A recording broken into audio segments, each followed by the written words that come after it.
Well, it's very nice to see all you guys here today. We're very excited to welcome our guest speaker today. He's calling all the way from the East Coast, so it's quite late for you. But Seth, good morning from Tokyo. How are you?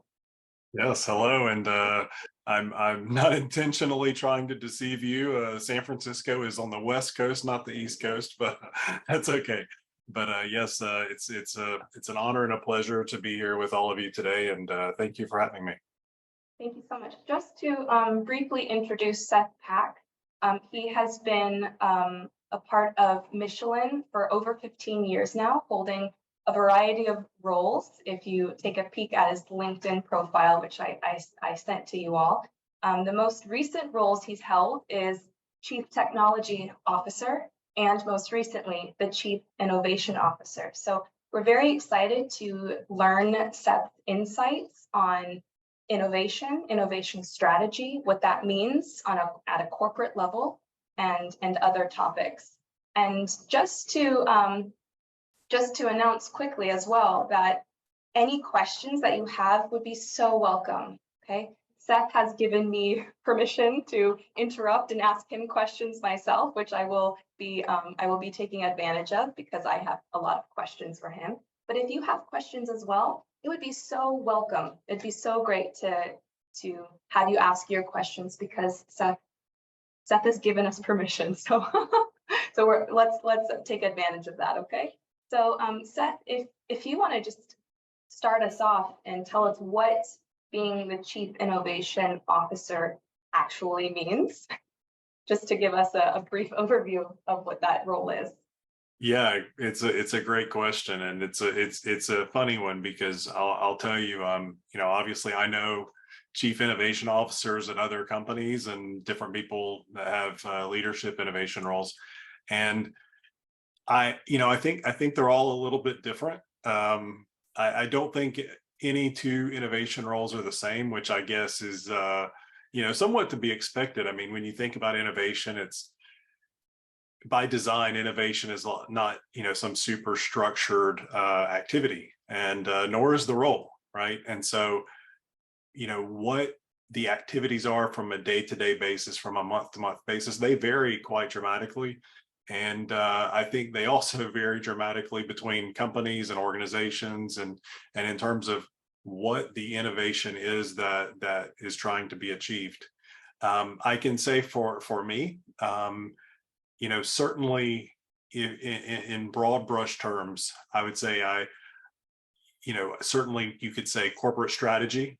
So helping to define, what is our strategy kind of over the mid to long term, and then also helping to execute and implement some of the innovations even in the short term. And so essentially I oversee a portfolio of activities that we classify as innovation initiatives, and help to ensure that those initiatives are conducted in an innovative mindset. And I'll talk a little bit about what that actually means, but I think that we can all appreciate just at the start that by nature, innovation projects should be executed differently in many cases than traditional projects. You can think if you're building a car and you have a project to become more efficient, the methodologies and the approaches that you would take to do that would be a bit different than if you were saying, we want to develop something entirely new, something clean slate. And so indeed, the approaches are different, and for that reason, we manage them differently. In addition to that, I also, because I'm so close to some of the mid to long-term strategy, I also look a lot at in terms of, where should we be, and then how do we get there? And so there's the vision, and then building the plan to get there. And sometimes that could be, we should build something. Sometimes that should be that we should partner with someone. Maybe we should buy, right? So it could be something off the shelf, or perhaps it's an acquisition of another company or a joint venture. And so really that whole spectrum of how do you get from A to B is something that I look at on a almost daily basis. Great, thank you so much. And according to Michelin's website, they say that they've been leading innovation for 130 years, but the chief innovation officer position has probably, I'm assuming, not been around that long. So I don't know how long that this position has been around for, and what you personally might look to, who you might look to, or what other positions you might look to for inspiration in your own daily work life. Sure. And so it's true. I think Michelin, since its beginning, has been a company that has said, innovation is part of our DNA. Like every company, it starts out with, typically a single product or a single idea. Michelin was started, as you mentioned, over 100 years ago, and it was about building a better bicycle tire. I mean, this was before cars existed. And so that's how Michelin was created. And so certainly at that time, this was an innovative product. And then as cars were created, again, an innovation to create, tires for this brand new thing, that we now know as cars and trucks and what have you. Michelin, of course, has many success stories at that era of our existence. But as we fast forward into more recent decades, there's some really interesting things that many of us can appreciate. Today, I think if any of you have cars that you own today, I'm sure that if you go out and you look around the tire, you will see a term called radial. And Michelin invented the radial tire. And so every tire that exists on, well, I'll say 99.9% of the tires that exist on the cars that are outside of your university today are using a concept called a radial tire, and Michelin invented that. Michelin is now leading the charge on things like tires without air, and so no air in the tire. And this is not just an idea, but this is becoming a reality. You can actually look this up on the internet and see where we've partnered with General Motors to actually deploy this in the coming years. And so certainly Michelin has always been innovating within its space. And I think that as you mentioned, the evolution of the role, I think it's firstly an acknowledgement that we, can kind of even do it better than we have before and do it in a more concentrated way. There's certainly, if we go back 100 years ago, that role didn't exist anywhere. And the methodologies, the frameworks, the science, if you will, of this profession had not yet been developed. But now there is that, and we have a much better understanding of how we can actually help to create the culture of innovation better, to equip people to be innovative, and to better deploy new concepts and new ideas throughout the organization, and then externally into the world in which we live. And I think it's a real testament too, because in fact, I'm certainly far from the only person with innovation in my title. I'm not looking at innovation for all of Michelin. In fact, that'd be too large of a job for me. And so we have many people at Michelin that are leading innovation, and I'm honored to be one of those people. And so it's certainly a very big topic at Michelin, and something that we take quite seriously. And as an innovation officer, to what extent do you apply critical thinking in the decisions that you make? That's something that we've been discussing a lot in our classes. The role of critical thinking, specifically in business. So if you could share your insights on that. Yeah, I think it's a really interesting question. I would say that,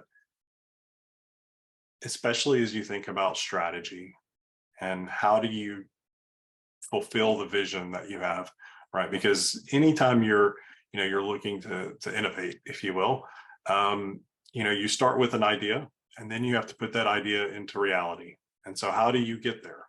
And how do you know if it's a good idea or a bad idea? How do you de-risk? How do you scale? And so all along the way, you're making choices, right? And so you're saying, firstly, what are the pros and cons of both of these scenarios? And then how do I test these different scenarios? And I would say really the way that we've really started to approach innovation, a lot of people think of innovation as doing these radical, science fiction, projects and what have you that may or may not see the light of day. And it's not at all the way that at least I'm involved in it. We are tackling fundamental core issues to the company. And the idea that we have around it is that the sooner we can test these and really stress these concepts, applying critical thinking, the less risk it will have downstream. And so to elaborate on that a little bit further, if you have something that's an innovation project, right? It's not been deployed to the masses. It's a small scale incubator type concept. Think of it even as like a startup company, right? You've not invested probably millions into it. You don't have hundreds or thousands of people working on the topic. And so you're small, you're nimble, and you're able to really ask all the questions that you want to ask. You're not committed necessarily if you say, our assumptions were wrong and we need to change course, right? And so this is really, I think, the key point here when you think about how does innovation link to critical thinking. It's about actually enabling it at a very early stage with decreased consequences. Because certainly, if you were to imagine something that's already been, kind of industrialized and is in market, it's a lot harder to pivot at that point. And so I would say we're certainly an enabler in that respect and a de-risker as well. And you mentioned being a part mostly of midterm and long-term innovation strategy. How might that process differ from a short-term strategy that? Yeah, so I think it's also about distance, if that makes sense. And I'll actually share my screen. Let me get to the right slide first before I do that. But there's a slide that I've put together that kind of talks about how you look at strategy and especially new innovations in terms of where they are in terms of distance. So I am sharing now. So if you don't see it pulling up, let me know. We do see it. Thank you. Okay. And so what you see here is what we call an innovation map. Okay. And so essentially what you could imagine is kind of charting your various initiatives, right? So you would have multiple little dots or bubbles that represent activities that you're managing. And so on the bottom left side, you'll see these are existing markets, existing products. So these are incremental evolutions. And so this might be, for Michelin, we're going to build a better tire, from what we do today, right? So we know the market, we know the product, but we're going to, to defend it and make it better. Then what you see is you can move up the stream in terms of new markets to us, new markets to Michelin, or entirely new markets that don't exist at all. And so these are few and far between, but there are certainly some entirely new markets that are starting to form. And then on the bottom side, you see new existing products again, new products to us. So a product that we don't do today, or again, an entirely new product that no one is developing. And so then when you look at how we map this, we're talking about it defending and extending the core, moving into adjacent or new businesses, and then disruptive new businesses.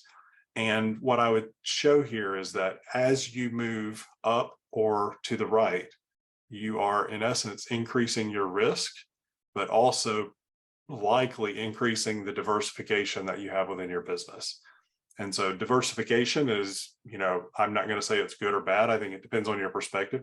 Some organizations want to decrease their diversity, right? You see this, in terms of companies like selling off different parts of the business where they're trying to focus on the core. And in other cases, you see companies diversifying. And so whatever the case may be, it's kind of a personal decision in terms of where you want to be.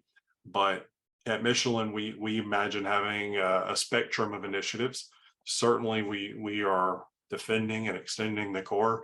Certainly, we're looking into adjacent and incremental new business, and of course, as well, we're creating entirely new businesses in new markets with new products that do not exist anywhere at all. And so we are all the way in the bottom left and all the way in the top right. We're on both ends of the spectrum, depending upon the initiative. Thank you. And so, yeah, so just one final point. In fact, to answer your question, you said, how do we look at short versus mid to long term? In fact, I would say my activity is kind of in those lighter color blues. And so when we think about defending and extending the core, it's not as much where I spend my time, but it's more on that, the mid blue to the light blue. Could you just share with us what might be an example of a new market that doesn't yet exist or is in the process of existing? Fantastic question. So I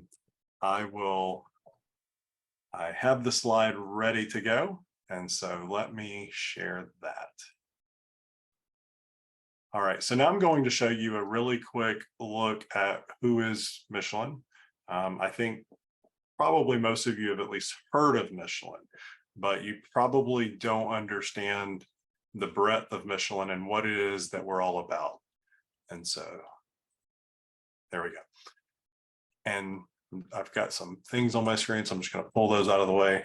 Okay, so essentially, Michelin, one brand of Michelin, but in fact, underneath the global brand of Michelin, there's actually many brands beneath. I know you guys are in Tokyo, I believe, so correct me if I'm wrong, but I understand you're in Tokyo. And in fact, if you look all the way on the far right, you'll see the Michelin Guide, right? Restaurants. I certainly know there's a number of very highly rated restaurants, according to the Michelin Guide, and throughout multiple cities in Japan, by the way. And so that's an example of something all the way on the extreme, detached from tires. But before I jump too far ahead, so you'll see on the far left, with tires, this is, our various tire brands, certainly more than Michelin. We have BF Goodrich, we have Uniroyal, Riken, Kleber, and then around tires, as we call it. And this is businesses that are linked to the tire in some way, but are not about creating tires themselves. And so you'll see things like Tire Plus. This is a service center for people to get, their vehicle worked on. You also have things that are a little bit further away, but still somewhat linked. Sascar, NextTrack, Masternaut. These are fleet management companies. And so these are companies that help like truck fleets or, light commercial vehicles actually manage their fleets. And so these are businesses that we have. Some people know some of the technology side as telematics. And so these fleet management companies heavily use telematics technology. Black Circles, this is a e-retail website where you can buy tires. And so it's completely independently operated, but it's part of the Michelin Group and helping people purchase tires for their cars. And the list goes on. The example here too, though, of Wattea. Wattea is helping with electric vehicle adoption, so something much different. This Wattea, by the way, would be an example of something probably in that top right corner, in that we're actually helping people adopt electric vehicles, helping them understand what types of vehicles they would need, what types of considerations they would need to take in if they're going that route. Michelin DDI, it's now called Michelin Mobility Intelligence. I'm going to save this one because I've actually got a follow-up slide on it, but I'll come back to that. Then on the far right, you'll see some various companies. We're into high-tech materials. Finner on the right corner of that box. Finner is high-tech materials, and so conveyor belts, things of that nature.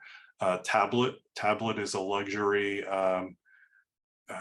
travel booking website, if you will. And so helping you find nice hotels in various cities. 3D printing manufacturing is AddUp. And so we do very high tech 3D printing. And let me get into a more detailed example for you guys. And so zooming in. So Michelin Mobility Intelligence. And so as I build out this screen, what you'll see is it's, again, a few different entities. We have Michelin DDI, we have robotics, we have TruckFly, and this is an entity within Michelin. It's not a subsidiary. It's fully part of Michelin, and we have 140 employees across 3 continents. And in fact, it's a data science company. Okay, so this is a company that's 100% leveraging data science to bring value to various customers. And we'll jump into that a little further. But when we talk about the data that we're leveraging, just in the United States and Europe, we have more than 45 million connected drivers. And so that is, when you think about statistical relevance, it's a huge proportion of the drivers. And from that, we can derive insights that we are able to sell to people that would be able to benefit from understanding the behaviors of drivers on the road. We have more than 35 APIs that our customers are leveraging and paying for to access these insights as well.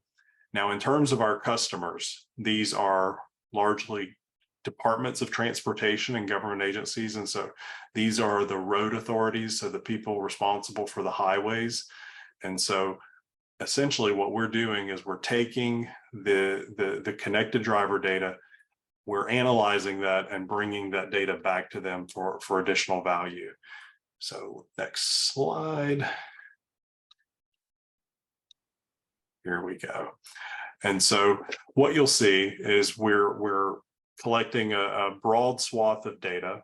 And from that, we're able to contextualize that data from what are the road assets, where are the stop signs, where are traffic lights, what was the weather at a given time. And from that, we're able to give road authorities very specific data about what are the riskiest areas in their jurisdiction. Where are people almost having collisions? One of our evolution initiatives also is to help inform around CO2. And so to understand the environmental impacts of road zones. And so from that, we take this data, we fuse it together, and we develop insights that we provide back to these road authorities. And so if we dive into the better and safer part, these are the types of offers that are being provided today. So the first is road condition assessments. And so understanding, where are cracks in the road, where are holes in the road, if you will. And by the way, this is data that we're providing to them so that, they don't have to go and use their legacy approaches, if you will. We do before and after studies to understand, if they did something, let's say they changed the routing of the road, or they added an additional lane, or, they added some curbs or a bicycle lane, or whatever the case may be. What was the behavior of the cars on the road before that change happened? And what is the behavior after that change happened? Interestingly, sometimes it actually gets worse. We've seen that, right? Sometimes, there's a project to, quote, improve a road or do some type of an enhancement. And in fact, after the change, it's less safe than it was before, or the traffic congestion is worse than it was before. And in other cases, of course, it's better. And certainly being able to contextualize that and factually show this is how it is better or worse is hugely valuable to road authorities. And this is something that frankly did not exist before. And so it's certainly a revolutionary product that's in the market. Safety diagnosis at a point of interest. So imagine at a school, right? Maybe outside of this university that you all are in today, being able to understand how safe are the roads at that point of interest, right? The people approaching the stop signs, entering the parking lot, the various points. But typically we would provide that for an entire city or perhaps even a country level. The second is vulnerable road users. or excuse me, the fourth is vulnerable road users. And so this would be, as the picture shows, perhaps someone on a bicycle, or it could be a pedestrian. And so one of the interesting examples that we've given is that we were seeing a lot of emergency braking events in front of a school, in fact. And what we learned is that, it was always happening at the same time of day. It was, around 3:30 p.m. And we didn't know why. There wasn't a stop sign. There wasn't a particularly large amount of traffic there, but every day, Monday through Friday at about 3:30, all of these people were slamming their brakes really hard, almost having collisions. And why? And what we learned is, well, there's pedestrians, they're school children leaving the school and crossing the street to go to the athletic complex. And we saw that in the data. And so being able to contextualize and say, these are the areas that pedestrians or bicyclists are having dangerous encounters with vehicles is certainly, again, something that, of course, brings value. Distracted phone handling events or distracted drivers. This is another offer that we do. And contextualizing where speeding is happening, where the speeding hotspots are, and also the contextualization. It's not a consistent thing where it's the same all the time. It's typically on certain days at certain times, perhaps after certain events. And so this is, again, something that we're able to do. And all of this is made possible through data science and leveraging unparalleled access to data. And so we have access to the greatest amount of data for these types of use cases, certainly in the markets that we're operating in. And for these types of offers, where there's essentially no one offering these products as we do today. And so this would be an example of something that we would chart into the top right corner. And in fact, this started as an innovation initiative. Oh, thank you so much. I have two questions.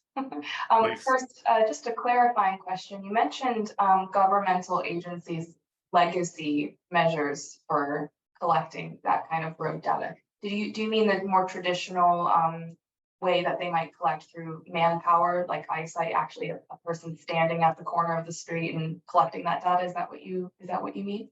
Yeah, that's actually exactly what I mean. And so, when we think about how this is typically done today, it's kind of crazy because we have all of this technology in the world. And today, when people are doing traffic studies, in some cases, they're in large cities. I mean, without naming names, I've spoken to some pretty large cities that you've probably all heard of. And they talk about when they want to understand, even something as much as how many cars are going through an area, they might send a couple of people to that area. They would have a clicker in their hand, and each time a car passed, they would click a button. And they would do that for 8 hours or whatever it is that they need to do to get their sample. And that's how they would understand how many cars are coming through that area. When they were doing speed assessments, sometimes they would set up radars and what have you and do these types of assessments with physical devices. When we talk about understanding the conditions of roads, this is something that's even perhaps a little worse. Today, the way that most of the road condition challenges are identified is through complaints. And so people call a number or send an email and they say, hey, I hit we call it a pothole, a large hole in the road. I hit one and, I'm complaining about it. And that's how they learn that it even exists in many cases. At the state level, there's often some guidance around having to do this, but in many cases, this happens, once a year, once every 2 years, that they will come through with some type of formalized, laser scanning system and come through and do a full assessment. But as I'm sure we can all appreciate, waiting a year or 2 years for them to understand that the road is falling apart, outside of your place of work or on the road that you travel every day is much too long. And so what we're able to do is say, well, we have, we all today, I'm sure all of you have phones in your pockets, your cars are connected. There's so much technology in the world. And so let's leverage the connected data that already exists and bring those insights to the road authorities today. And let's not wait for a year or 2 years or for someone to call and complain, which is not really a comprehensive way to look at things either. And let's fix it today. And so that's really what we're all about. Thank you. My second question, as the former chief technology officer, you probably have a great deal of insight on this next question. But you talk a lot about how your products are collecting all this data. How exactly is that happening? What do you use specifically for that data collection? Yeah, so I would say it's multiple situations there. Firstly, Michelin is one of, as you saw on the organizational slide, Michelin is one of the largest fleet management companies in the world. And so through those systems, through the telematic offerings that we have, these are connecting trucks or light commercial vehicles and measuring their speed, measuring their braking events, even measuring things like, is the driver wearing a seatbelt?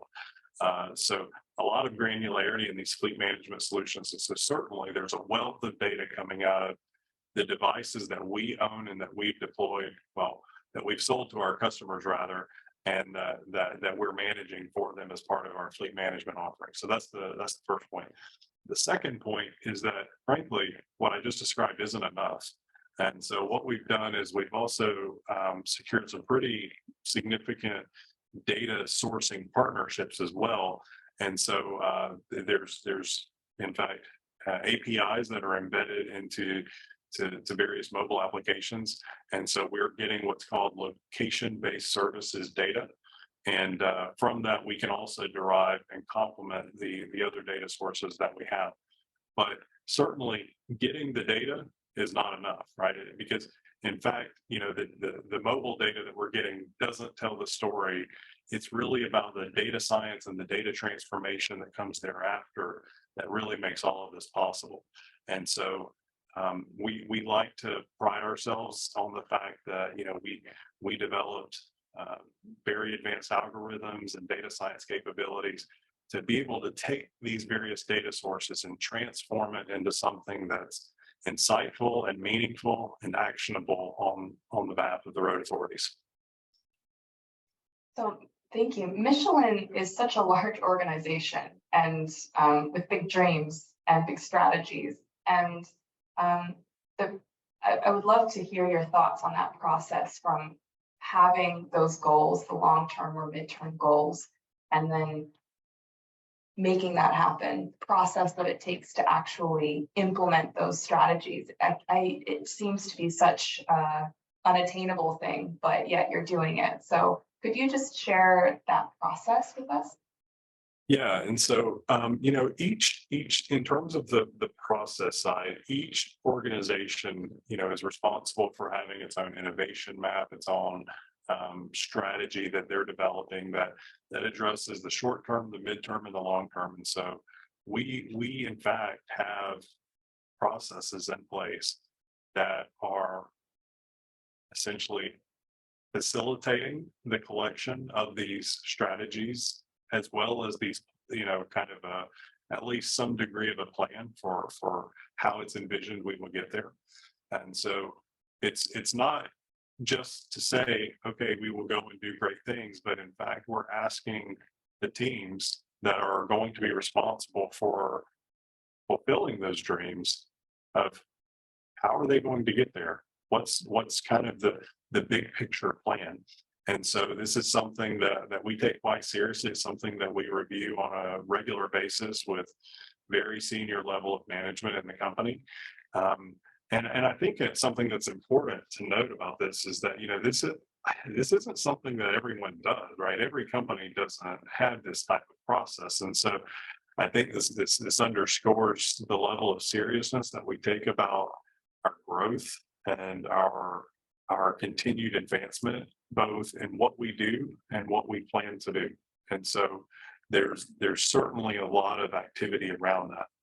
I think that if we talk a little bit further about the innovation side of it, certainly as we think about these processes and what have you, there's something that really comes before that, and that's the culture.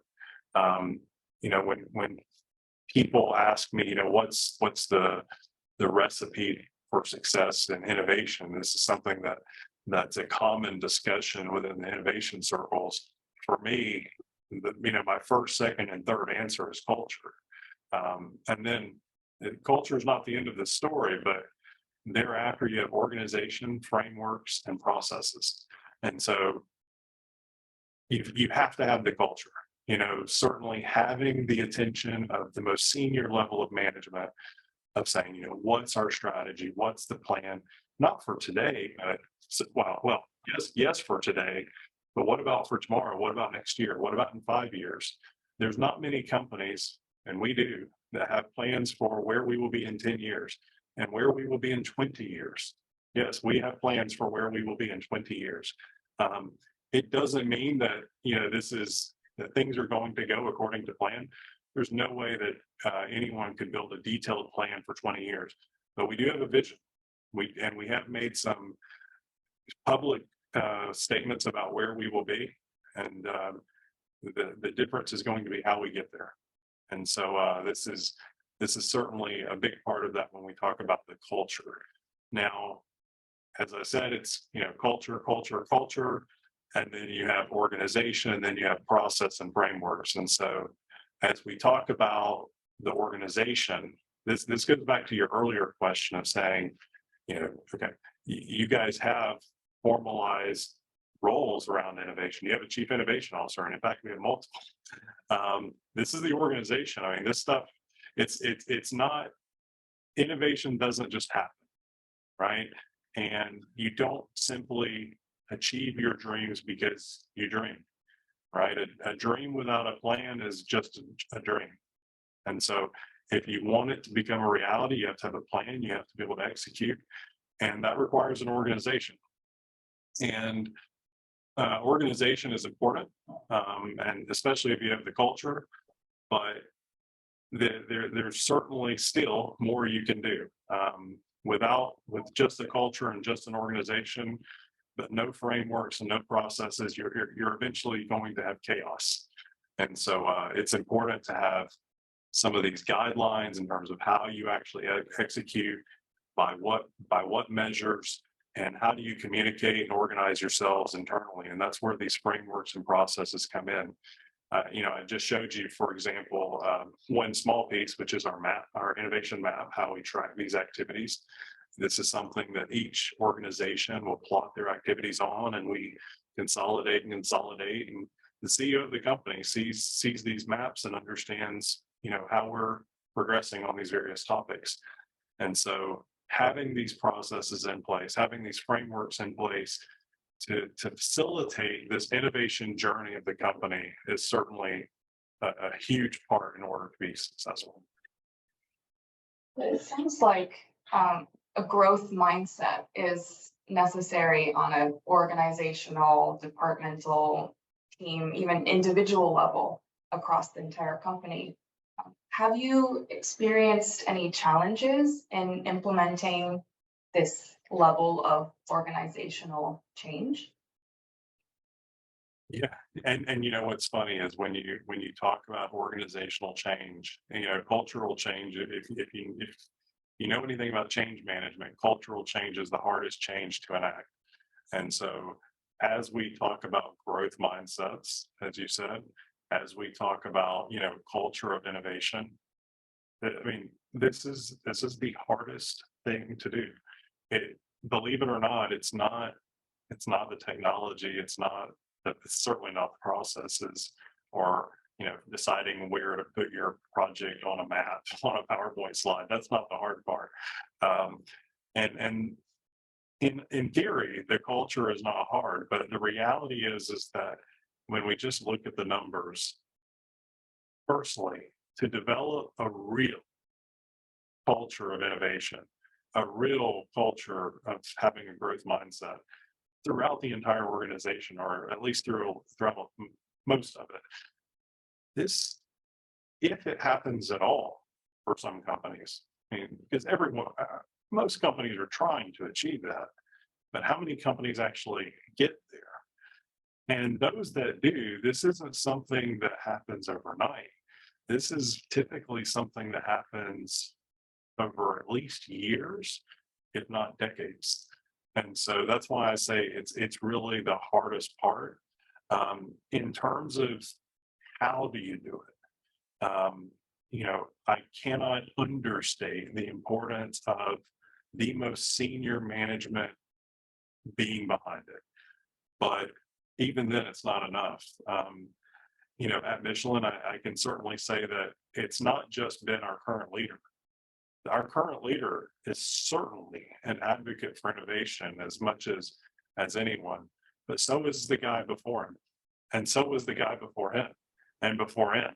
And so we have had a series of senior executives in the company that have continued to push and advocate for this culture of innovation, and having this mindset to continue to evolve. And you mentioned the senior management level is the drivers of this organizational cultural change. Have you noticed any shift in approach to management when new generations come in, as the millennials have come in and then now Gen Z are entering the workforce? Have you noticed any shift? Yeah. I mean, I think definitely there's been some shift, but I think the culture has largely stayed the same. I mean, and it's hard for me to say that because, of course, the culture has evolved, but the core of what makes Michelin, at the end of the day, the bricks are the same. The dress code has changed. People wear jeans to the office many days. It used to be that before I worked there, everyone had to wear a tie every day. And so, certainly that's a cultural change as well. We've seen some pretty dramatic changes in terms of what the leadership, the kind of the composition of the leadership, the roles, the organization itself, what the fact that, again, that we have roles dedicated to innovation, that's been a change.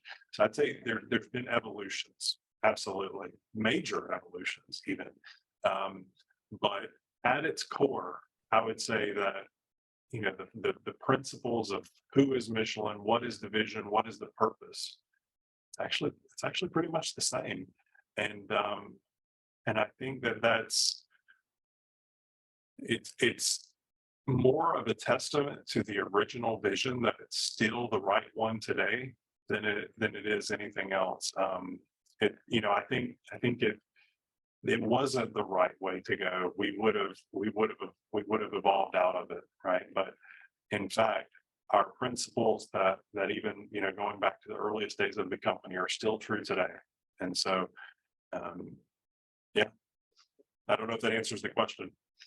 It certainly does. Thank you so much. I had another question from before regarding long-term strategies. So I hope I can backtrack a little bit if that's okay.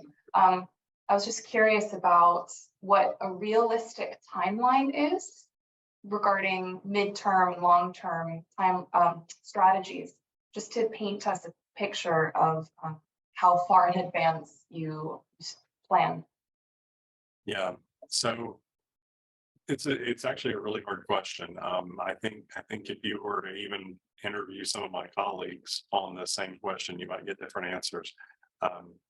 And what I would say is we had long-term means different things even in Michelin.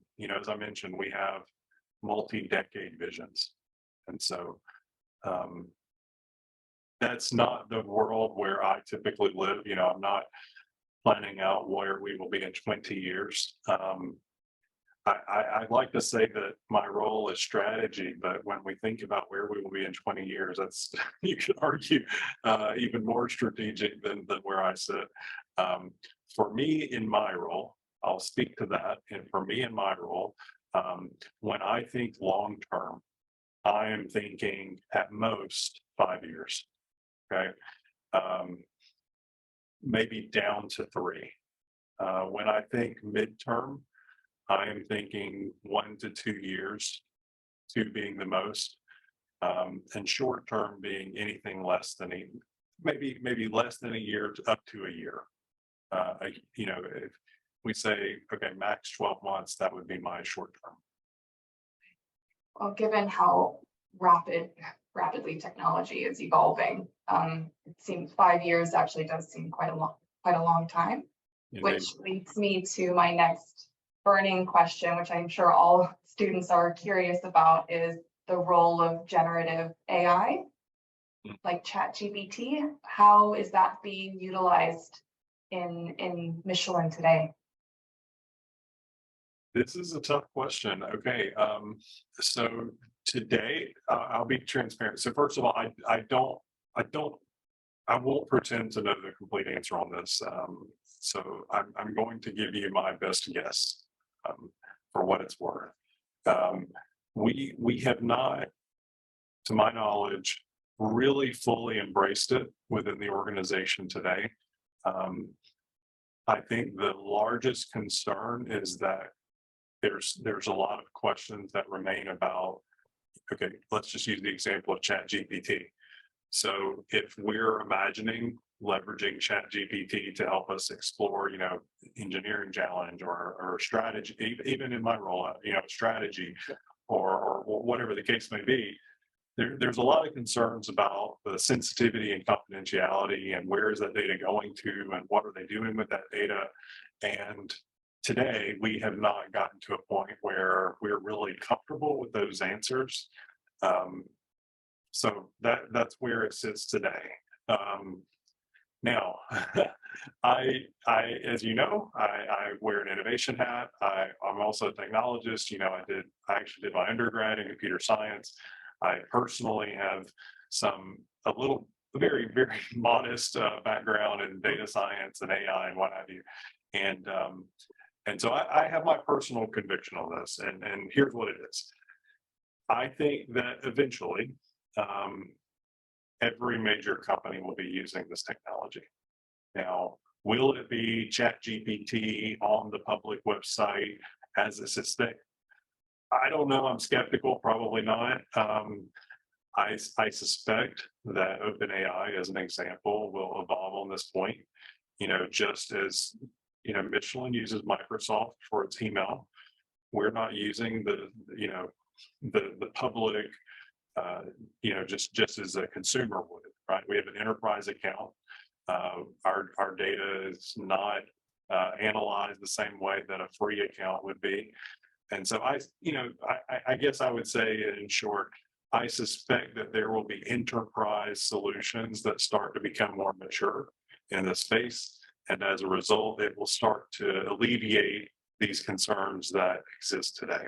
And I know that the concerns that I expressed at Michelin as I was actually at a conference, I guess it was 2 weeks ago in New York, and there were a lot of big companies saying exactly the same thing. It was actually a financial services conference, hedge funds and private equity and these types of people. And the question was, could we imagine using generative AI to help inform, trading strategy, for financial trading?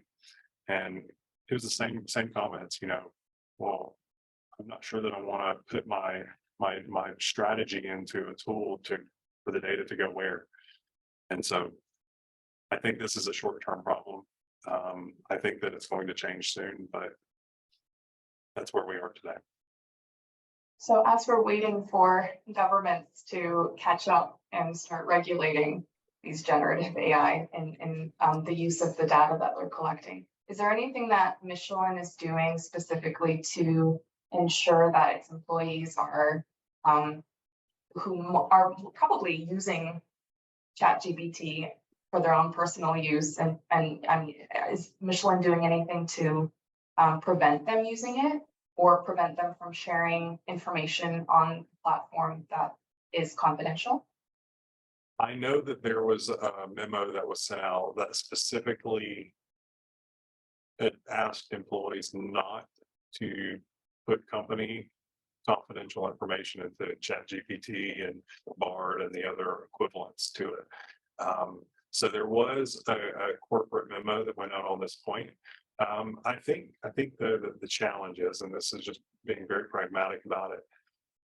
The challenge is at all companies, not just Michelin, but at all companies, how do you really prevent that? I mean, okay, so we could block it on the firewall and say if you're on the Michelin PC, it won't work. Okay, but in this day and age, every knowledge worker, every person that's deployed with a laptop has a phone in their pocket. They probably have a personal PC at home. Limiting it on the computer, the official computer that they're given is a step. Issuing the memo is a step. The reality is that this, the cat's out of the bag. I don't think that it's a perfect solution personally. So, but we're not alone. I strongly believe that every company in the world is facing this challenge. So I guess that's the that's an answer that for our students, as as from the university's perspective, we're trying to figure out to what extent should we be not encouraging its use, but understanding how to implement it properly without plagiarism and all that. And there's certainly a lot of kinks, I think, in these generative AI. And I'll add, I think as we talk about the role that it should have, right? Let's forget the problems and the problems we talked about. But you also heard me say that I'm convinced that the time will come that we do adopt it, just like everything else. But why? We certainly all understand some of the benefits that it is already having, and as the language models and its knowledge source improves, I think we all appreciate the power that these tools will have. But in fact, I would go a step further and say that as we progress over a number of years, I believe that the people and the organizations that don't use it will be at a competitive disadvantage. I firmly believe that. And furthermore, I think that as we talk about on an individual basis, as me or as you, I think that being able to use these tools in an efficient way, being really good at understanding the prompts and how to create the prompts for these tools will be critical. And I think, I'm not sure about this, I think that some universities are already starting to come out with courses on prompts for generative AI. And I know that it's something that will become much more common in the near future. Yeah, for those of my students that took my business writing class last night, we were going over prompts that we can use in researching. So it's definitely something that's being implemented, but it's obviously going to vary by university, and universities function like governments very slowly. So we're definitely not keeping up as fast as you might see in a corporation. I have one more question, and it's off topic, but then after that, I'd like to open up the mic to students if they have any questions for you, Seth. So maybe students start thinking about questions if you have any. One of my last questions, you had mentioned in another interview I watched on YouTube, you mentioned corporate entrepreneurship. Could you explain what that is? Yeah, so it's a big question. So the basic idea is, just like the company that I showed you, I described it as an innovation initiative, but in fact, this was a form of entrepreneurship. And so the way that business started, if I just kind of give you the story from its origin, I don't recall the exact dates, but we'll say 7-8 years ago, approximately, it was literally just an idea that an employee at Michelin had. Okay. And at the time, if I remember correctly, because I was in a slightly different role at the time, the idea was to say, Michelin could help to enable connected insurance. And so I don't know, I'm assuming you guys have these types of devices in Japan, but plug in this device into your car and it will monitor your driving behavior and say whether you're doing a good job or a bad job. And maybe you get a discount on your car insurance if you're a good driver. And so this was basically the idea, and and out of this idea was born a company.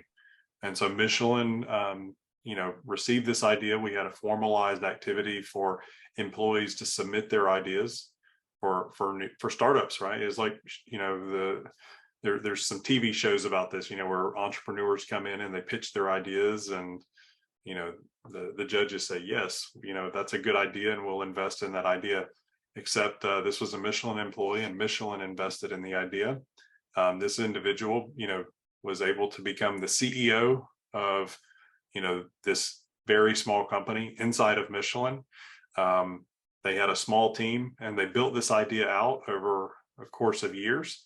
And eventually over time that, changed and evolved and became what I presented, earlier in the presentation. But this is something that there's many examples of. There are numerous examples of individuals that had ideas that then were able to actually take those ideas, create a small company, just as they would on the outside, and do, some people call it intrapreneurship instead of entrepreneurship. So with an I instead of an E. But the idea is largely the same. And in fact, I would argue intrapreneurship is probably even a little bit harder at times. A lot of people say, wow, it's nice because you have the safety net of being inside of a big organization, you have the resources of the big organization. But even with that being said, you're not able to go out and scout money from Silicon Valley and raise, maybe billions of dollars in fundraising. Not that everyone does that, most don't. And there is some more governance in place than you would if you were, on your own and independent. So it's kind of, there's pros and cons to it. But ultimately, Michelin has a portfolio of these types of activities within the company.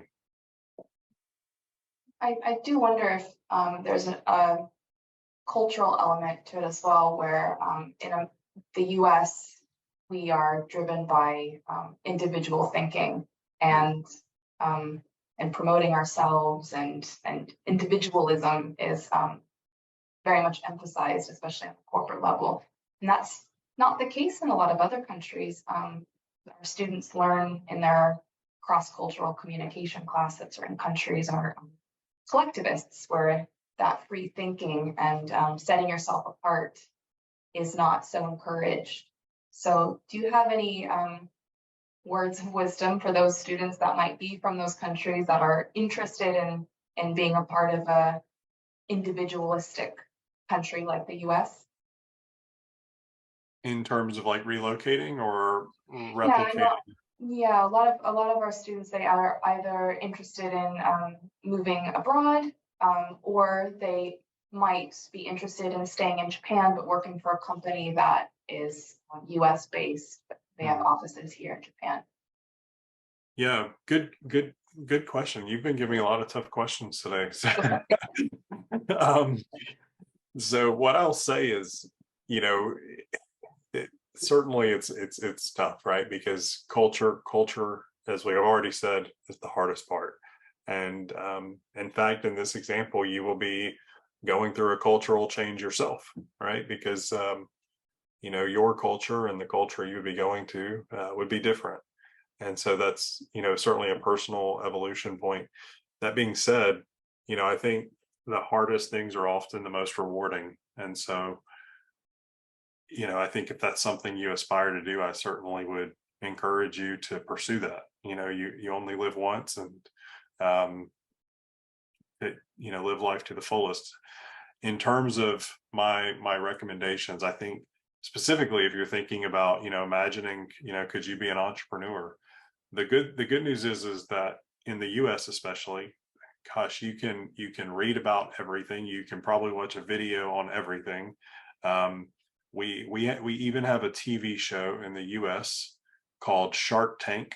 And it's literally where people come and give their pitches, and these very wealthy people, some of them billionaires, others, multi-millionaires, are giving their money and supporting these ideas.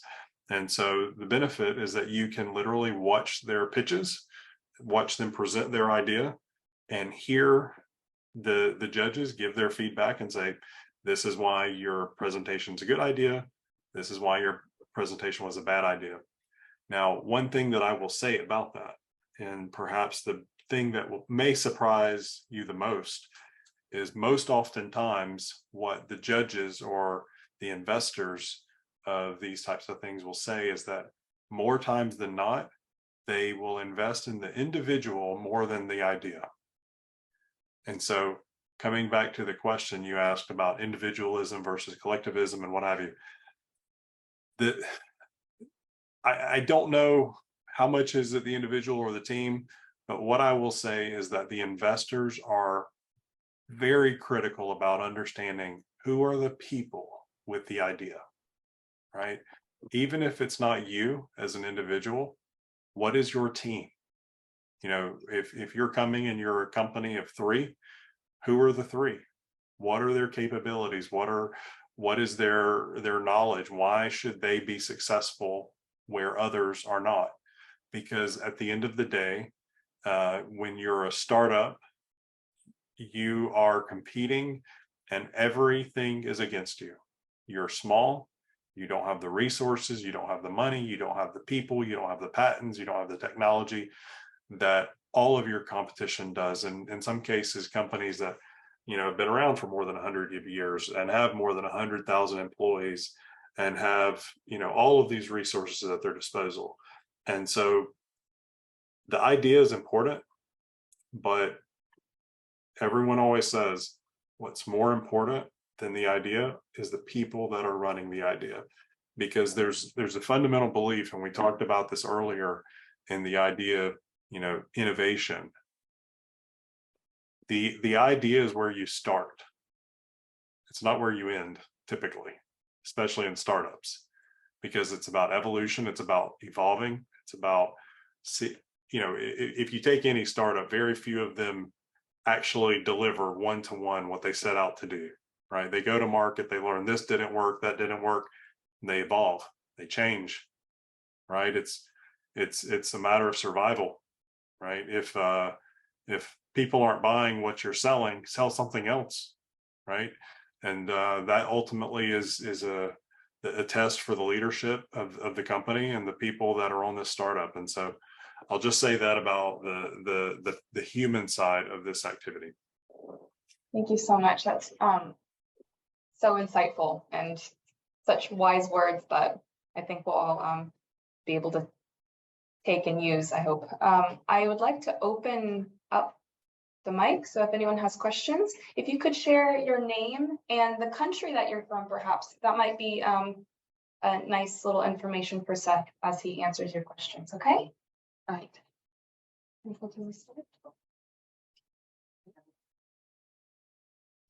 Hello, my name is Michael. I'm from Sweden.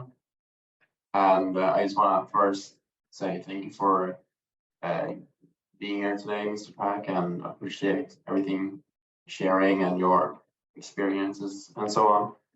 I was thinking about talking before about another cultural question, I suppose. And we talked about the legacy way of collecting data, and especially I think in more traditional cultures such as Japan and maybe Eastern cultures, many, how can I say, communities tend to maybe use the legacy method more often. And I was just wondering, as Michelin and introducing yourself to new markets, especially traditional markets, what kind of challenges are you facing, and how do you approach traditional markets that maybe are not so encouraging to these kind of technologies, and maybe it's the first time they've seen it? And I think maybe in Japan as well, during COVID as well, there was a lot of legacy method used. For example, I saw a lot, like in public spaces, you have people on the ground counting people, and you document the movement of the public through people and so on. So when implementing these new methods and introducing yourself to traditional markets, what are some challenges and how do you approach that? Really good question. You know, when you are the newcomer to an established market, this is a really tough situation because you're facing a number of dimensions. First of all, you know, what is your entry point, right? Because these are you're competing against companies that have been there a long time. They have the technology, they have the knowledge, perhaps most importantly, they have the resources, perhaps they have the distribution, they have the credibility with their customers, right? I mean, just imagine if you know, we've heard stories about different companies aspiring to, you know, build cars, and you know, a lot of people laugh and they say, you know, well, what do they know about building a car, right? I mean, this is a challenge that you face when you enter a new market. It's the credibility. And you know, we face the same challenges when we go into new markets. We have to kind of rebuild our brand. I think that there's questions about how far can your brand extend. You know, we call them brand extensions, and certainly in leveraging your brand. And so how far does that go? What does that get you? There's a question there. I'll actually share my screen again because I do have something I can show you on this. And essentially, it somewhat addresses the question you're asking. And okay, there we go. And this essentially, and Deanna, you might recognize this, but this is essentially asking, what is your competitive positioning on your new product or on your company or whatever the case may be? And so it's called the VRIO framework. So is it valuable? No. Okay. Then you're at a competitive disadvantage, right? Just probably stop doing that. You have nothing. Is it valuable? Yes, but it's not rare. Okay, well, now you are at a level playing field. You're equal to the competition, but what is your competitive advantage? It doesn't sound like you have one, right? You have something people want, but you're not rare. And so you're at a parity. Now, let's say you're valuable and you're rare, but you can be copied. Now, this is this one here, this third row. I think this is a challenge a lot of people run into. You know, let's say that you have some great idea for a mobile app you want to build, right? Can someone copy it? Yeah, probably. So this is where a lot of people find themselves. And so what you see is a temporary competitive advantage. It may be that this is as best you can get, right? Maybe your competitive advantage is that you have the idea, you're new, no one is doing this but you, but they will, right? And so this is what we talk about, first mover advantage, the benefit of being first, right? You can capture some early wins. What I'll say is the danger here is that being first doesn't mean you will win the game, right? Sometimes it's pretty good to be second or third place. Sometimes second and third place wins the prize. And so this temporary competitive advantage is something, but it can be worrying because in many cases, the person who is first, you know, they figure out all the problems for the people that come after them. And then the people that come after, they don't make all the mistakes the first person had to make. And then as we go down the line, okay, let's say you are inimitable, so you can't be copied easily, but you're not organized. Okay, so you have an unused competitive advantage. This is something a lot of big corporations run into. They have something valuable, they have something rare, they have something that can't be copied, they're not organized, right? They're not executing. This is something that they should be doing, but they're not probably. And then lastly, you have all four. This is a sustainable competitive advantage. This is something that you can take and you can run with, and that the competition is going to have to work around to try to be relevant. But you will be setting the terms, at least from the point of the value proposition that you're painting. You're going to be in a bit of a league of your own. So, does that help answer the question? Oh yeah, thank you so much. Thank you. Of course. Yes, so someone say.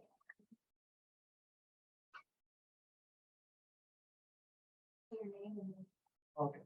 Hello, my name is Andres. I'm from Venezuela. And regarding to the data collection system that you were talking before, is it possible that Michelin will extend this system into other countries in the future? Deanna, could you repeat that? I'm not sure I caught it. Yeah, extend the data collection system. Right now is only you say no, it was in the like a few maps like America and France. Seth, I think one of your slides included a map of where Michelin is currently located and the data that you're collecting. Yes. Yes, I can show that again as we talk about it. Are you is Michelin planning to extend in any other countries at the moment? So for sure, as we think about, this slide is very specific to startup activity, if you will. And so it's, Michelin is, I think, as big Michelin is in something like 140 countries. I can't remember the exact number, but in fact, it might be on this previous slide. Let's see. No, it's not. But yeah, we're in, essentially every country in the world that's not, under, embargoes or something like that from, various governments. But so big Michelin pretty much everywhere. Now, the question of this business, I would say this is a question of strategy, and I'm hopefully sharing this slide again. I think this is the one you were talking about. And this is a question of strategy, okay? And so, as I mentioned, this is a relatively new business. So we had to prioritize. And so in order to prioritize, we have to think about, firstly, what's the size of the markets? Do we have adequate data sources? And so when we think about that entire value chain, right, we collect the sources, we transform the data, then we have to go to market. Now you're talking about sales teams, you're talking about customer service people to be able to, help. You're of course talking about language support. And so the reality is that for this small business, we had to prioritize where we are today. Now, you asked, do we imagine going further? Do we imagine growing? Do we imagine expanding into new markets? The answer is absolutely yes. The question is what country and by what date? This is something that is being discussed, honestly, every few months. We have what we internally have said, okay, this is our strategy for what countries we plan to be in, over these horizons, but there's also a tactical element of it. And so, I'll give you an example. We had a very significant country come to us and say, we want your product. And we after we finished the meeting, we said, well, it wasn't part of our plan, but the country wants our product.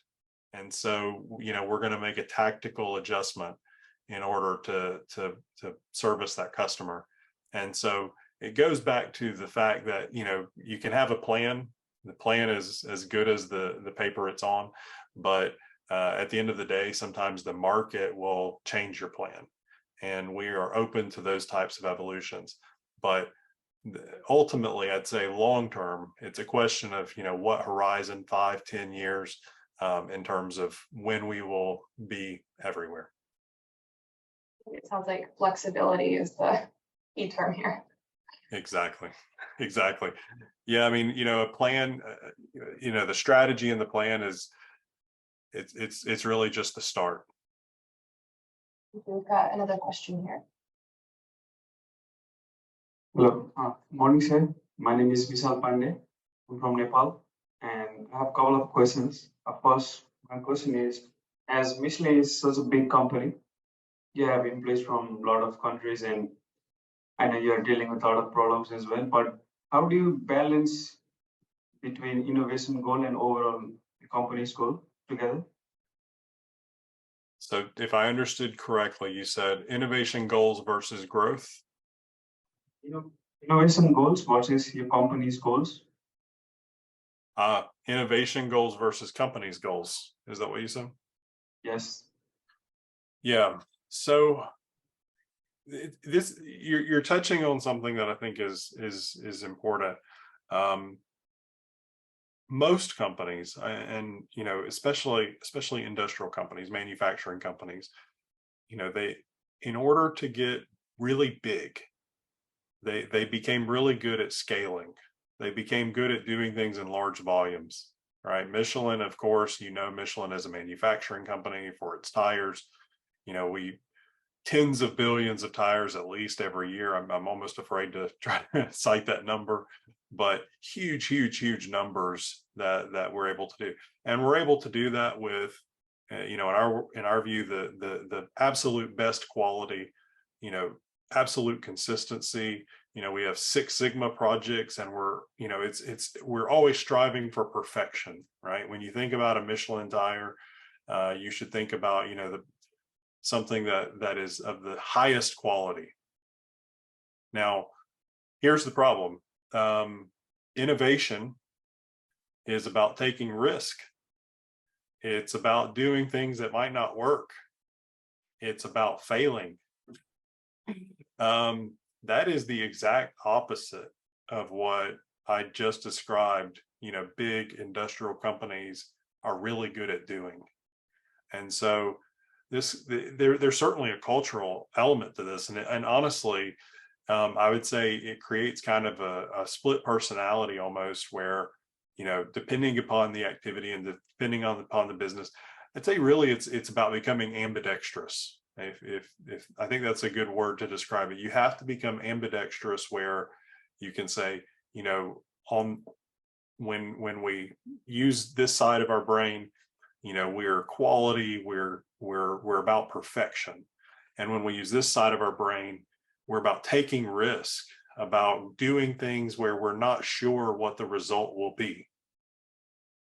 I mean, it's literally opposite philosophies. And this is the hardest part about big companies doing innovation. And so in terms of company goals versus innovation goals, I think if you looked at company goals, I think they somewhat represent innovation. We talk about growth, we talk about our evolution into new businesses. If you look at our presentation to our shareholders, right, I think if you want to talk about company goals, what we said to our shareholders is probably a good place to look. And what we're talking about there is we've actually communicated we are going to be going into entirely new businesses. The information that I shared about these data science companies, that information has been shared with shareholders, right? And so this is not, small projects that, is kind of a secret. These are highly communicated, highly publicized activities that the company is really proud of.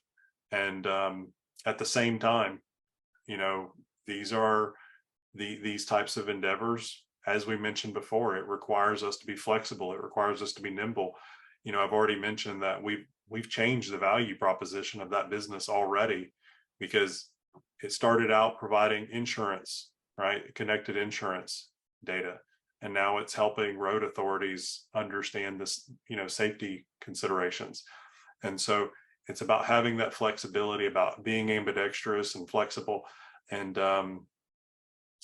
that is something that fortunately, I think we've been able to communicate, and the innovation goals are in fact part of our company goals.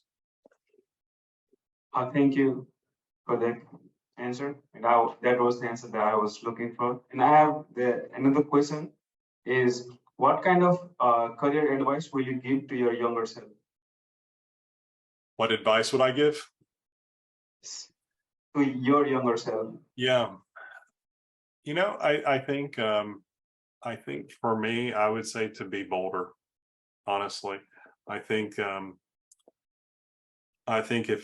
and I'm being very, very transparent and honest with you, I think if I think back to my younger self, I think I was, you know, when I was 21, 22, I was, for whatever reason, and you don't really think about this as for young people, you think about young people as being risk takers and more so than older. I've actually gone the other direction. I would say that as I've gotten older, I've become more of a risk taker than when I was younger. And I don't know why, but, you know, I think if I were talking to my younger self, it would be, you know, to take the risk, you know, especially then, you know, I don't know why I was as cautious as I was at the time, but I would encourage myself to take more risk. Yeah, okay, thank you for the advice. Thank you so much. Are there any other questions? Any other questions before we close? Well, I know, oh, we've got one more question, sorry. Hello, can I have a question? I'm on Zoom right now. Oh, Tui. Yeah, so I'm Z from I'm a Vietnamese. I have a question that as a chief innovation officer, what would you do when there's a disruptive innovation happen outside somewhere else, and it will affect the market that you're planning to do? What would you do in that case? Yeah, really good question. And honestly, this is something that I would say is part of my job. I didn't describe it. I think candidly, I don't think I ever do a very good job of explaining what I do. And so I'm glad you asked this question, because this is certainly one of the things that I do. I am, as part of my role, one of the things that I am responsible for doing is understanding not only technological changes, but, you know, other changes to the markets, to the industries that we're in. You know, there's all sorts of different disruptions that can occur for various reasons, right? I mean, let's just take, for example, like COVID, right? I mean, COVID is not a technological disruption, but it was certainly a disruption. It changed probably every industry in some way. And so being able to contextualize and interpret, this is the disruption, or in the case of technology, this is a potential disruption. Maybe you don't know that it is yet, but maybe it is, maybe it's not. Identifying those early and starting to say, okay, we can either ignore it, right? We say, okay, we're not really that worried about it. B, you can leverage it, right? If you identify this disruption early, it doesn't, you don't need to be the one disrupted by it. Maybe you can take it and disrupt everyone else with it, right? There's no reason for a company to sit around and wait to be disrupted. I'm sure we all know the story of Blockbuster, you know, the video rental that was disrupted by Netflix. There's no reason that had to happen to them. They could have been the disruption. I'm sure you all know the story about Kodak and, you know, the Polaroid camera and digital cameras. There's no reason that had to happen to them, right? They could have been the disruption. And so understanding the disruptions that are potentially coming to your industry, identifying those, contextualizing those, and making some decisions, critical thinking, using that keyword there, you know, understanding the pros and cons, what are the scenarios, If we do this, what happens? If we don't do this, what could happen? Building those scenarios and then making a decision, it's key. It's absolutely key. And ultimately, these are really big decisions. These are live or die decisions. The examples I gave, you know, I suppose they made a decision. Maybe they didn't understand the probability, or they didn't believe the probability of these disruptions. But if you make the wrong decision on something that's big enough, it can kill your business. And so these are really big decisions.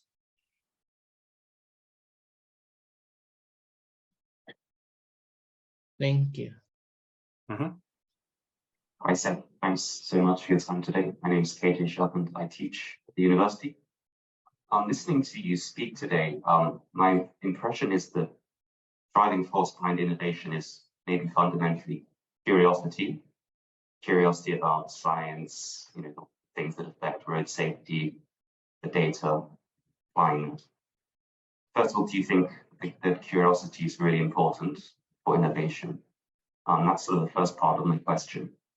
Secondly, you mentioned teams using the processes of the company to help them focus on innovating. Thinking about making an effective team for innovation, to what extent do you need different cognitive types in those teams? Technicians, blue sky thinkers. If you could share your thoughts on it, that'd be really interesting. Yeah, really good question.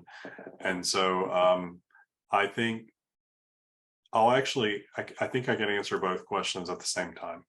And so I think everyone in innovation should be a curious person. That's the first thing I'll say. I consider myself, a lifelong student. I think that for all of us, I think we should all aspire to be that. This is just my opinion, but I think that if you're not continuing to learn in the year 2023, and especially in the years to follow, it's going to be tough. The world is changing faster every single day. And if you stop learning, and if you stop being curious about and understanding the changes that are happening, you're going to wake up one day and be obsolete, be irrelevant, because you won't understand and be able to, be relevant in the world that you're in. And so we have to continue to adapt and evolve and grow which is not easy to do at all, because things are changing so fast. And so it's why, I describe myself as a lifelong student, and I know that I'm going to have to continue to be, because it never stops. And it's why, to your second question, it's too big for one person, right? There's no way.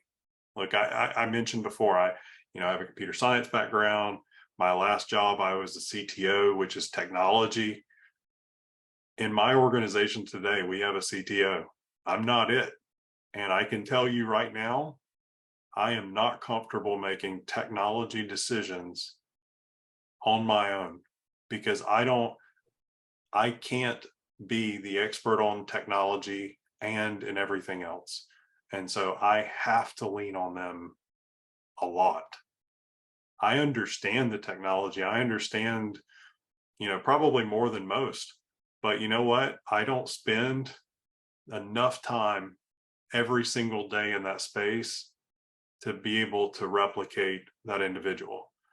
And in terms of the roles that are required for innovation, I think that there's certainly, if we think about functional roles, of course you need technology, of course you need, the people that are driving the initiatives forward. But there's actually some interesting studies and publications, actually, not only on the roles, but the personalities of the people that are involved in these initiatives. And what's really interesting, and I think that kind of goes against what a lot of people think, when people think of innovation, I think a lot of people think about just creative people, right? They think about people that, you know, probably can draw really good and, you know, just have all these ideas and, you know, they just really energetic and charismatic. And, you know, they think about these people pitching these ideas to investors. Those people absolutely exist and they absolutely have a place in innovation, but it's not the only people that have a place in innovation. You know, you need people that will provide the glue to the team, right? You need the cohesiveness. You need the insiders, the people that can speak the corporate talk and, you know, speak to the others in the organization, right? You need the technical teams, you need the accountants, right? I mean, you need all of these functional roles as well as these different personality types. I think the only thing that you don't want to have are people that don't have a growth mindset. In my opinion, people that don't have this willingness to evolve, to change, these are the people that I would say probably don't have a place in innovation. But if you have a growth mindset, if you're flexible, if you're, you know, willing to keep an open mind, I think there's a place for you in innovation. I really do, because it's not for a single personality type, and it's certainly not for a single function. Thank you so much, Seth, for all of your wonderful insights. We are all so grateful. I'm so grateful for you to take the time, and it's evening for you now, so it's probably quite late for you. I'm so sorry, but thank you so much for joining us today and sharing your thoughts. And absolutely, it was fun. Thank you so much. Yeah, thank you.